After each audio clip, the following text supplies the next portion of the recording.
Hey guys, welcome back to my channel and to a boot try-on haul that I promised you in my previous videos.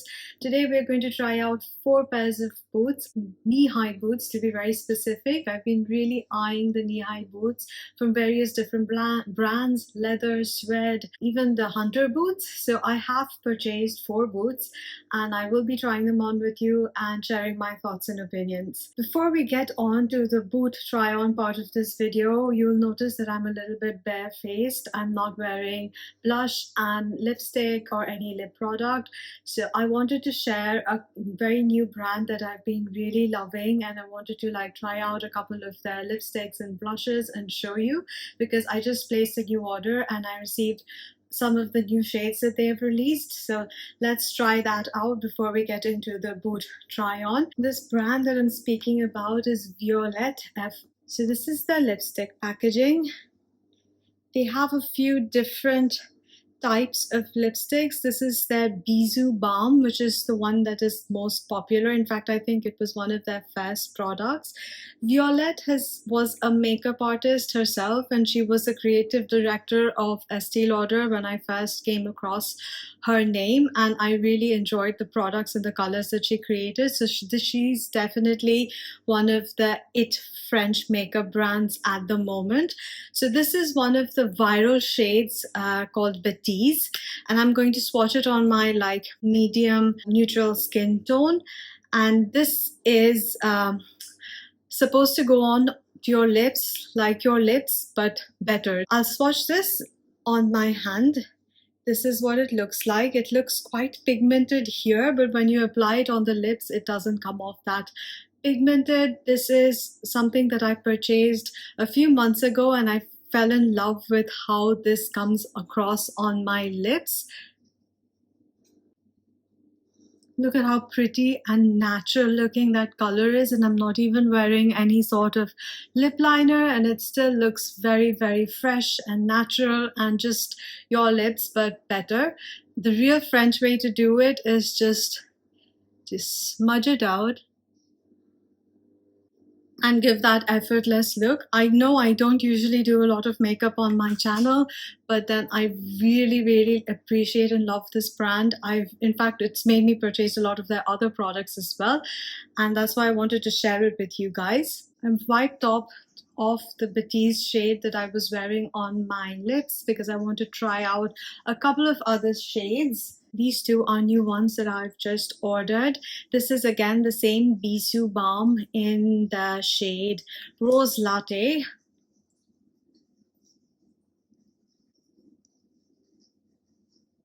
Wow, this is just a everyday neutral nude pink that I picked up to wear to office, and it's just so creamy and effortless to wear, and it's not drying on the lips at all, which is why I love the Bisou Balm.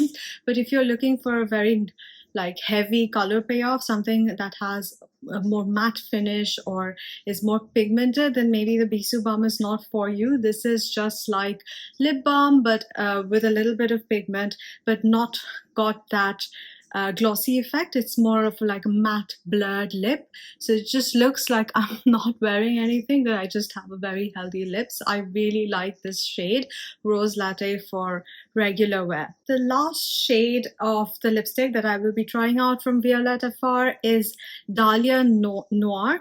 I don't remember the style of this lipstick. I think it's a lip gloss plus a lip stain. It's a form of lip stain that comes off as a gloss initially, but when you wipe it off, it remains as a stain. I don't remember the exact name of it, but I will put everything that I've tried on in the description box below. This is such a lovely fall color. It's called Dahlia Noir. That's why I picked it up.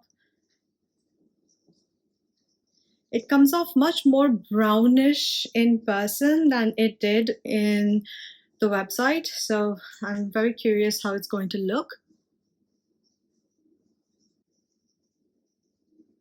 Because it's a more liquidy product, it requires a little bit more careful application. You can't be as carefree with it as the Bisou Balms. That does look very pretty. It's like the Hourglass volumizing high shine lipsticks or lip tints, but much more hydrating. It's so hydrating. It feels like a lip oil, but it's so much more pigmented than a lip oil. And it's also supposed to stay on as a stain throughout the day. So let me try that. I will wipe it off and see if it stays on as a stain.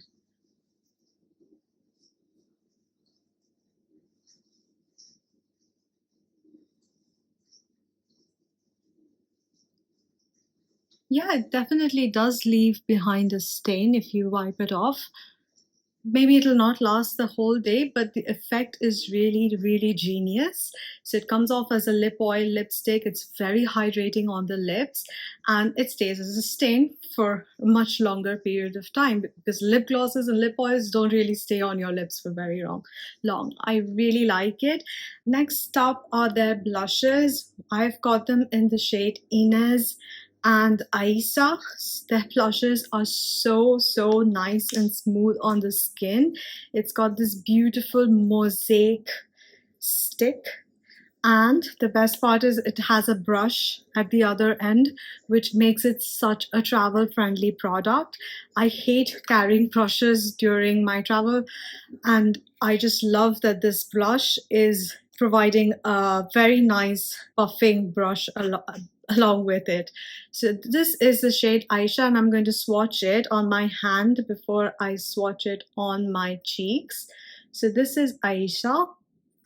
And I have Inez, which I purchased as well a few months ago. This is very well worn. Look at the state of the brush. It requires cleaning. And this is a nice pink color.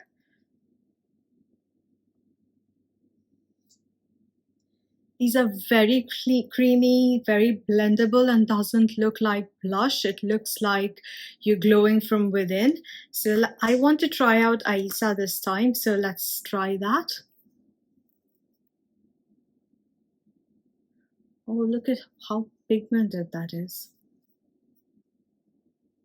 That is the color all blended out. This is the cheek without the blush, and this is the cheek with the blush. You're immediately looking much more healthy and flushed, and Isa is a lovely color for the fall winter. Let me try out the other blush on my other cheek just to show you guys. I know it's going to look ridiculous, but I wanted to show you guys.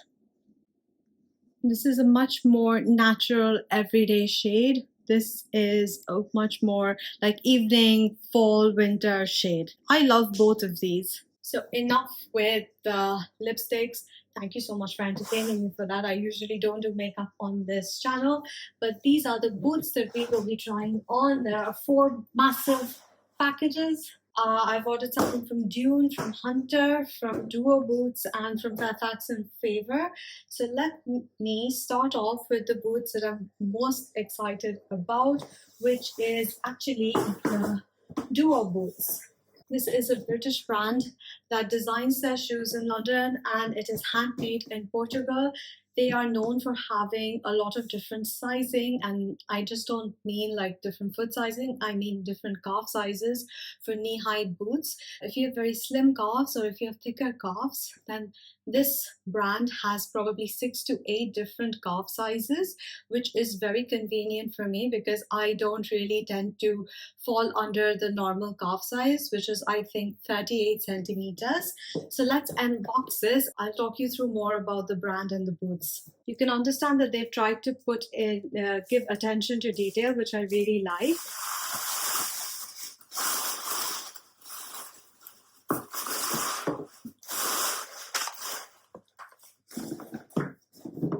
These boots are in no way cheap, but they are much less expensive than some of the other counterparts you might get in Sezane or in Holland & Cooper or even Fairfax and Favor. So it's definitely not cheap, but it's not extremely expensive either, and it has got that luxury vibe. The leather looks really soft. I love the buckle detailing. Now, as I was saying that the boot comes in various different calf sizes. They have a video online where you can measure your exact calf size, and I'm not going to go through any of the measurements because obviously they will do a much better job than I will. But I measured myself and I found out that I was 35 centimeters. The usual calf size I was talking about before is around 38 centimeters, so it's a bit loose around my calves. It's not as snug and doesn't look quite as polished, but this one is at 35 centimeters. And you also get petite variations of these knee-high boots, which means that if you're under a certain height, it's going to fall at a better length along your calves than a standard size boot. But I did not get the petite sizing because I didn't want it to be very much below my knees. So I got the standard size in the UK size 4, which is also my standard shoe size, and in the 35 centimeter calf width. Now let's try these boots on so that I can show you how they wear. These boots are actually very comfortable, and even though they're not the petite size, it's the standard sizing, it comes up at a very good length for me. In fact, it's perfect. It's got a very narrow shoebox fit, so it's a bit tight around my toes. I wonder if I needed to size up for this, but the thing about leather is that it tends to stretch out, so I'm not sure about that. But these are very comfortable. They have a lot of heeled variations as well, but all the boots that I'm showing in this video are not heeled because I want to be able to walk in them. The fit on the calf is also very perfect. I've taken a couple of centimeters extra, like I've considered a couple of centimeters extra because I want to be able to wear them with thicker socks or even jeans.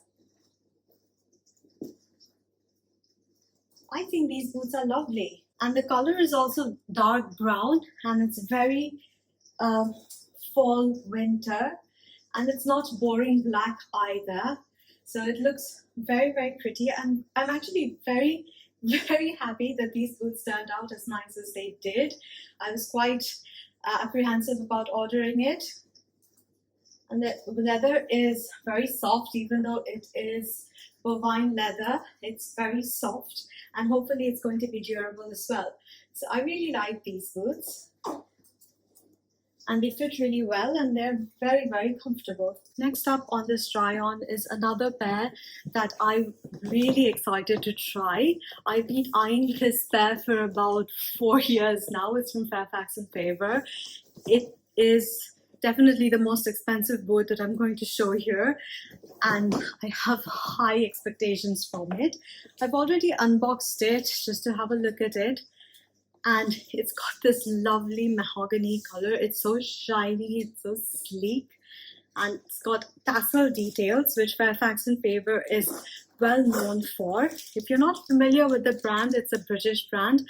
It's sort of like a luxury brand, but not like Louis Vuitton. It's more like in the range of quiet luxury, like Mulberry, like Holland & Cooper. So it falls under that category, and it's really popular, and it's got the countryside, British countryside vibe to it as well. And it's also like a riding boot variety, so the cut of that boot is reminiscent of the riding boot. And this boot is called Regina. Yeah, it's called Regina. And it also comes in a couple of different calf sizes, not as many as the duo boots, but still I think there are 3 different calf sizes, one for narrow fit, one is the standard, and one is called a sporting fit. And I went with the standard size because I wasn't sure, I'm definitely not narrow, and I wasn't sure what it meant by sporting. I think it's a wider fit. And they also come in a couple of different heel sizes, like the exact same shape, but you get like a different higher heel. But I went with the flattest version because I want to be able to walk in them. So yeah, let's try it out and see how this feels. This leather is much harder than the ones in duo boots. The color is very similar, except this one has a little bit of a shine. And the tassel is, I haven't taken it off on this side, but as you can see, it's giving quite the effect. I'm not sure if it's detachable. I think it might be detachable, but I'm not sure about that. This leather is quite hard because it's flat, it's not uncomfortable, but the sole is a little harder than the duo boots as well. The duo boots' sole is very soft. Yeah, it's kind of difficult to walk in because the leather is so hard and it's like gripping my ankles, and even it's quite tall. It's difficult for me to walk in. It's pinching me here, as you can see, which is a shame. I don't think this is meant for petite girls. You have to be a little taller to pull this off. And if I wear a thick sock or a pair of jeans under this boot, it's definitely going to give me a very hard time in walking.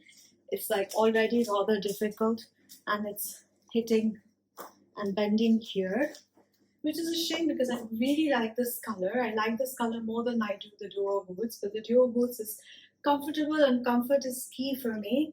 I'm very, very anxious when it comes to shoe shopping because I feel like I buy the most uncomfortable shoes and then I have to return them, or then I don't wear them and it's a waste.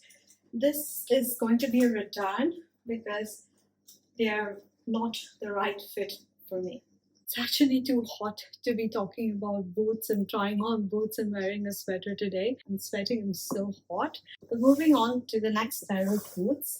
These are the classic hunter boots. If you are in Great Britain, you know how popular these are.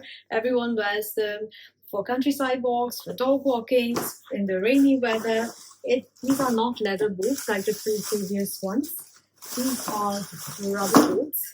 These are rubber boots. I got them in the classic black color. This is the original tall boots, and not the slim fit or the downpour boots. This is the original Wellington hunter boots. I'm very excited because I saw somewhere that hunter boots are back in fashion. So they were always a utility boot here in the UK. I've seen so many people walking their dogs, going for countryside walks, wearing boots like this. This really protects you in the wet weather that is very normal in the UK. But being back in fashion means very different from having a utility pair of boots. It means that you can be called trendy, you can dress it up with skirts and with dresses. So let's try them on and see what it looks like. These feel very soft. At the moment I try them on, the first thing I notice is that they're too high. So it's probably going to have the same problem as the Fairfax and Favour boots, that I will have difficulty in walking in them because they're so high and will pinch my knee, the back of my knee. To be fair, they're not even that comfortable. I don't know if I've ordered a size too big, but they're very loose around my ankles and they don't give much ankle security. So, I mean, it's nice, but it's definitely not near as comfortable as my duo boots. And if I spray my duo boots with like water protectant spray, then I could wear it in rainy weather as well. And it's leather, so it's got a little bit of a shine to it.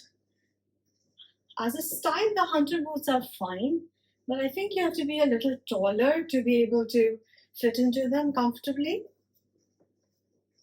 Maybe I will try one of the shorter, like ankle length Wellingtons, but my first impressions on the tall hunter boots is that they're okay.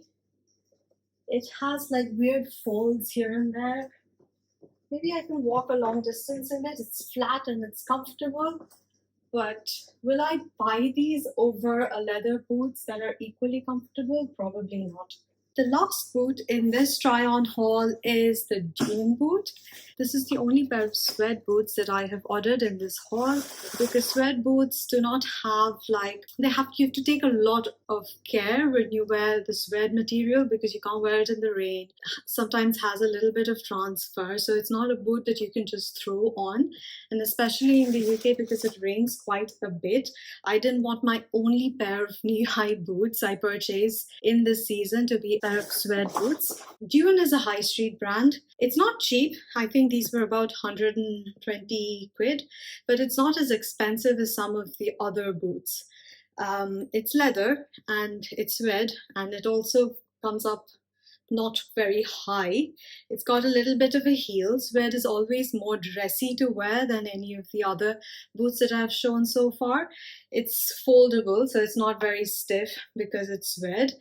I've not had good luck with dune shoes before. I used to own like a ballet flat, and I still own a pair of ankle boots that I barely wear because I find them very uncomfortable. But this one was at a correct price point. If I wanted to like splurge on a suede pair of boots, I wasn't going to spend over 200 quid on a suede boot. So this seemed like at the correct price point and also quite affordable. And if I really like it, I can keep it and not feel too bad about, wasting money, because I don't think I'll get a lot of wear out of boots of this material. So let's try them out and see what it's like. Oh, these boots are really comfortable and they come up at such a nice length. I am absolutely in love. The chocolate color is also wonderful, and it's got a little bit of a higher heel than my other boots, which is always appreciated, but it's still flat, which means I can walk quite a bit with it. In fact, these are very comfortable boots. I'm pleasantly surprised.